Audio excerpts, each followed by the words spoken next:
When winter sweeps across northern China and the rivers lock beneath ice, something unexpected happens in the countryside. Long before freezers or power lines existed, families found ways to keep food safe through the coldest months using little more than soil, stone, jars, and patience. These methods were born from scarcity, shaped by survival, and refined through generations. They are not fragments of a distant past. They continue to guide rural life today. From the earth pit storage chambers hidden beneath the Shenxi farms to the aged vinegars resting quietly in Jiangsu homes, every preserved ingredient carries stories of hunger endured and harvest protected.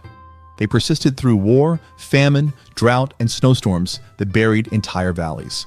They remain reliable even now. So how did communities guard their food for years without help from modern machines? What knowledge rests inside old clay jars, buried pits, and fermenting crocks that still hold their strength today? Stay with me, because by the end of this video, you will see preservation not as technology, but as tradition. This is how the Chinese store food for 20 years without refrigeration. In the countryside of Shanxi and Hebei, winter arrives like a heavy curtain. Fields turn rigid. Wells freeze. The wind sweeps across the land with a sharp, hollow sound. Yet beneath this frozen world, something quiet waits in the dark. Families open wooden lids in the ground and climb down into deep earthen chambers known as Dijiao Chukong, or earth pit winter storage. Inside, the air feels still and cool, and food endures for months without a single machine. These ancient cellars once carried entire villages through seasons of scarcity. The idea began with observation. Farmers noticed that the deeper they dug, the steadier the temperature became. The earth shielded the harvest from sunlight, wind, and sudden changes in weather. Over time, pits became deeper. Walls were shaped from packed clay, and ceilings were sealed with straw or wooden planks. Inside, baskets of potatoes, turnips, apples, grains, and dried foods sat in calm darkness. The soil itself created a natural refrigerator.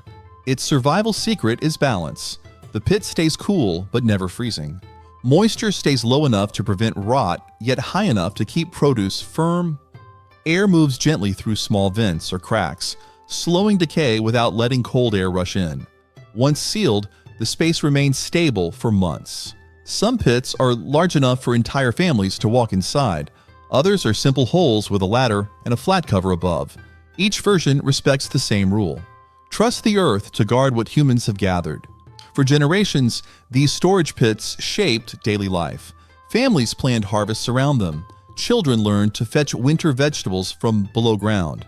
Travelers knew that even during blizzards, a home with a pit still had enough food to share. In many rural areas, the practice never disappeared. Modern refrigerators may hum in kitchens, but the pit remains behind barns and gardens, steady in silence. Step inside one during the height of winter, and the air will surprise you. It feels colder above ground. Down here, the temperature barely shifts. Baskets rest in rows. The smell is a mix of soil and stored life. It feels like time has paused. And this is only the beginning. Because while the earth can protect food with quiet strength, there is another method where time itself becomes the guardian, hidden inside a single grain of rice. In the river villages of Jiangsu and the misty hills of Guizhou, winter presses against wooden doors, yet inside clay jars, something ancient sleeps. A handful of powder rests at the bottom, pale and quiet. To most, it looks like nothing. But to the families who guard it, this little mixture is a living memory. It is Juk Laozhong, the dormant rice ferment starter that can outlast decades. Its story reaches back to the earliest brewers of China. When rice wine was first made, people learned that fermentation did not depend on luck. It depended on a stable starter. So they saved a small portion from each successful batch, drying it carefully, shaping it into cakes, and storing it in jars sealed with cloth and clay. Each new generation inherited the strain, and with it, the microbes that shaped their family's flavor. Some households kept the same starter for 20, even 30 years. Its survival secret is simple. When the ferment starter fully dries, its microbial life slows to a near halt. Without moisture, the molds and yeasts enter a long sleep. As long as the jar stays dry, cool, and dark, the starter barely changes. It can survive journeys across mountains, seasons of drought, and months of waiting. When fresh steamed rice is added, the starter wakes. It releases a warmth that rises gently from the grain, beginning the slow transformation into wine or vinegar. For many families, juk laozhong is more than an ingredient. It is a heritage that passes through hands as quietly as prayer. Grandmothers keep jars tucked beside the hearth. Brewers mark special batches on scraps of cloth tied around the neck of the container. During festivals, when rice wine fills homes with a soft, sweet aroma, people know that part of the flavor comes from something preserved long before they were born. Even today, small workshops in rural China still guard their old starters. Some refuse to replace them with factory-made versions because they believe each strain carries the voice of its land. Every jar holds a history of climate, crops, and craft. And if a grain of ferment starter can hold decades of life inside one quiet jar, imagine what waits inside ingredients touched by age, sun, and patience from the branches of citrus trees across Guangdong. In the warm, humid markets of Guangdong, baskets overflow with citrus each autumn. But some families do not eat the fruit right away. They peel it, spread the rinds under the sun, and tuck them into clay jars where darkness waits. Years later, those same peels emerge transformed. What was once bright and sharp becomes deep, fragrant, and powerful. This is chinpi, the aged citrus peel that can outlast generations. Its roots lie in the old trading towns along the Pearl River Delta.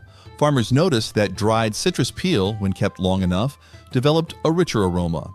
Herbalists soon prized it for its warming qualities. Cooks used it to steady the flavor of braised dishes, and merchants began aging it the way others age wine. Some families marked jars with the year they were sealed. 10-year peel became precious. 20-year peel became rare. Anything beyond that was treasure. The secret of its long life rests in the peel's structure. Once dried fully under the sun, the moisture falls to a level where bacteria cannot thrive. Oils inside the peel age slowly, gaining complexity instead of spoiling. As long as the jar stays dry, cool, and free of pests, the peel remains stable for decades. The older it gets, the stronger it becomes. A single piece can fill a room with its scent when warmed in a pot. In Cantonese kitchens, aged citrus peel is still used in soups, duck stews, sweet herbal teas, and even traditional medicines. Its flavor carries warmth on cold mornings and comfort during illness. For many families, a jar of old chinpi is an heirloom. It is common for elders to pass down peels aged longer than their grandchildren have been alive. Step into an herb shop in Foshan or Xinhui and you will see the reverence. Workers lift jars with quiet care. Customers ask about the year of aging the way one asks about the vintage of fine tea. Each peel holds a story of sunlight, time, and patience. And if citrus peel can survive decades in darkness, imagine what happens when soybeans and broad beans meet salt, clay, and slow fermentation inside sealed crocks. In the narrow alleys of Guangxi and the misty kitchens of Jiangxi, jars sit quietly on wooden shelves. Their lids are sealed with paper and twine. Inside them rests something soft, pale, and fragrant. It looks simple, almost fragile, yet it carries strength that can last for years. This is furu, fermented tofu, one of China's oldest ways of turning a perishable food into something nearly timeless. The story begins with necessity. Tofu was abundant, nutritious, and delicate. It spoiled easily in heat. Long ago, cooks learned that pressing tofu into small cubes and drying the surface allowed it to hold shape. They coated each piece with a native mold that appeared naturally in warm, clean rooms. Once the mold bloomed, they rinsed the cubes, seasoned them with salt and spices, and submerged them in jars filled with rice wine, oil, or brine. With the jar sealed, the tofu changed slowly. Days turned into weeks. The cubes softened, absorbed flavor, and developed a creamy texture and a deep aroma. The secret behind its longevity lies in the brine and the fermentation itself. Salt halts harmful bacteria. The mold already changed the tofu's chemistry, making it more resistant to spoilage.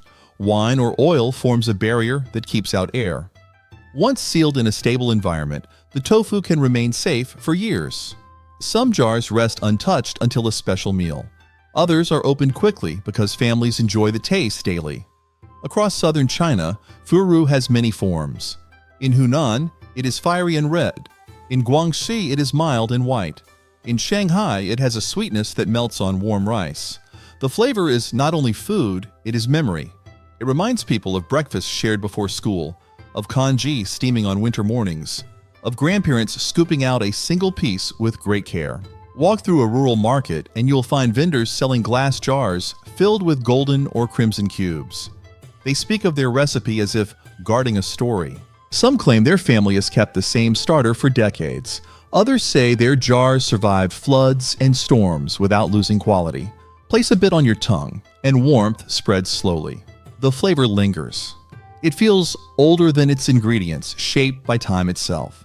And if tofu can survive for years through careful fermentation, imagine what happens when soybeans and broad beans rest beneath layers of salt inside ancient clay crocks. In the mountain basins of Sichuan and the misty ridges of Yunnan, mornings begin with the smell of sun-warmed clay. Tall jars sit on rooftops and balconies, their surfaces marked by years of weather.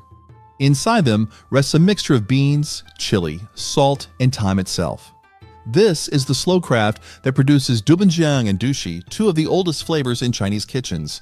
Their roots reach back to households that lived far from markets. When fresh vegetables vanished in winter, preserved beans kept meals full and steady. Families boiled broad beans or soybeans, mixed them with a coarse salt, then spread them to dry under sharp sunlight. Once the skins tightened and the color deepened, the beans were placed into clay crocks. Lids stayed slightly open so the air could move freely.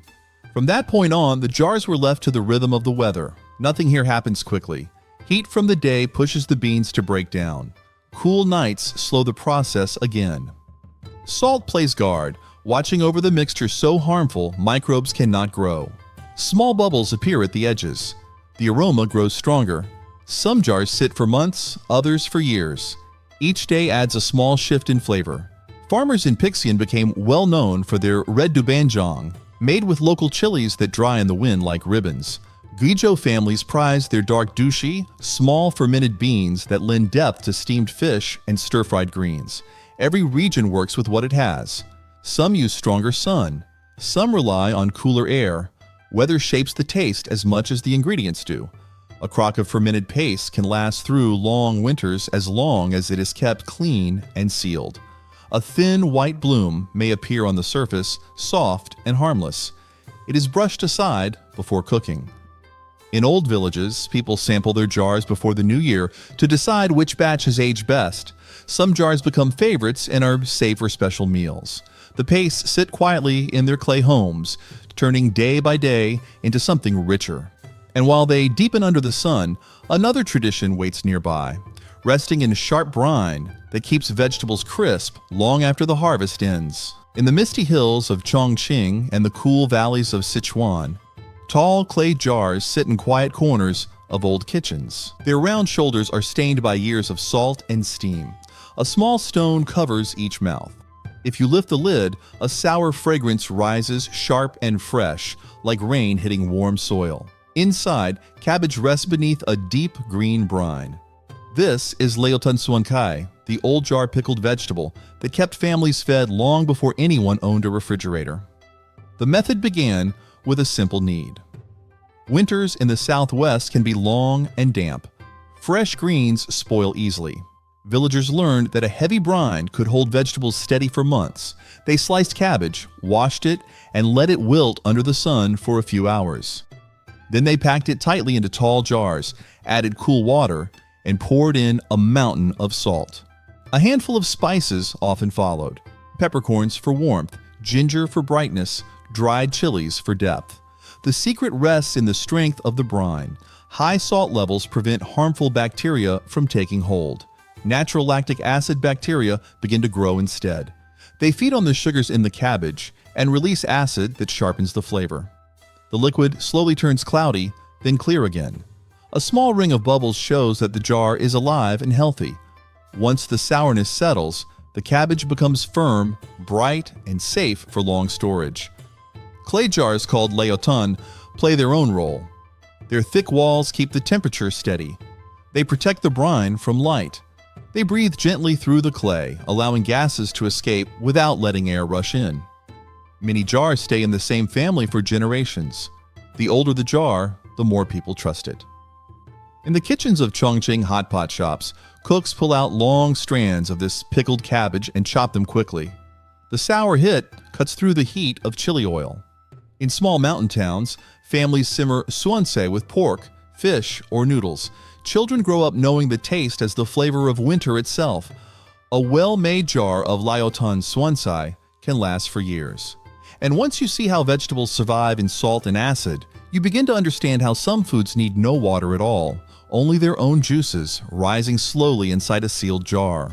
In the back courtyards of old Jiangxi homes, there is a small ritual that begins the moment vegetables are brought in from the fields. Mustard greens, peppers, radishes, or eggplants are washed, shaken dry, and slipped into a clay jar still cool from the shade. No brine is prepared, no vinegar is poured. The jar receives only a sprinkle of salt and the sound of the lid being set in place. Then the waiting begins. Days later, when the jar is opened, the vegetables sit submerged in a pale, fragrant liquid that formed on its own. This quiet method is zi chushui fajiao, natural juice fermentation. The idea came from households that relied on small harvests. There was never enough produce to make a large batch of pickles, so families needed a way to save whatever the garden offered. Salt was the key. It pulled moisture from the vegetables, first drop by drop. As the liquid gathered, the vegetables sank into it. Once submerged, they settled into a slow fermentation shaped only by salt, temperature, and time. The method works because the vegetables create their own protective environment. Their juice, mixed with the right amount of salt, blocks oxygen and keeps harmful bacteria away. Good microbes grow instead. They soften the fibers and bring a clear sourness that sharpens as days pass. Nothing needs stirring. Nothing needs heating. The jar simply sits in a corner where the light is dim and the air stays steady. Flavor depends on the home. One family adds ginger for warmth. Another tosses in a few dried chilies. Some keep it plain, trusting only the vegetable itself. Each variation carries the character of the region, from the mild tang of Hunan's greens to the deeper sourness favored in parts of Sichuan. When winter settles across the land, jars like these become small treasures. A spoonful brightens porridge. A slice lifts a simple bowl of rice. The taste brings back the memory of soil, sunlight, and the hand that packed the jar. And just as vegetables can preserve themselves through their own juices, another tradition lies waiting in southern mountains where tea leaves age in darkness until their flavor becomes something time alone can unlock. In the misty hills of Yunnan, where the air smells of rain-soaked earth and wild forests, bundles of tea leaves are pressed into round cakes and left to rest. Not for a week, not for a season, sometimes for decades. These dark, compact discs of leaves carry a secret known to local families for centuries. Time can preserve tea as surely as a sealed jar preserves grain. This is the quiet craft behind aged tea, especially the pu'er that has traveled from mountain villages to tea houses across the world. The earliest versions came from traders on the ancient Tea Horse Road. Their journeys stretched across steep ridges and icy passes. A tea had to survive months in saddlebags and storerooms, so it was steamed, shaped, and dried until it could endure heat, moisture, and the long press of travel. Instead of losing strength, the tea changed. Age deepened its color and rounded its flavor. A simple drink grew into something layered and patient. What protects it is harmony between leaf and environment. When stored in breathable paper and kept away from strong light, pu'er transforms slowly. Natural microbes work through the leaves, guiding them from grassy freshness to a mellow, earthy richness. The warmth comes from fermentation, steady and unhurried. As long as the tea stays dry and ventilated, it remains safe for many years. The taste shifts as it ages. Young tea is sharp, almost brisk. With time, the bitterness softens. The aroma grows sweet, touched with forest soil and dried fruit. Every brew is a reminder that change is not something to rush. It is something to trust. In many villages, a pot of aged tea sits on the stove all winter. Neighbors stop by, warm their hands around the clay cup, and talk as the steam curls upward. The tea becomes a companion through long nights, steady and familiar. Aged tea deepens quietly in the dark, but another centuries-old tradition waits just beyond the doorway. It begins with a single jar, a single scent, a single moment where time shifts and the ordinary becomes something far more enduring. A single jar can stop time. You see it on a shelf, catching the light.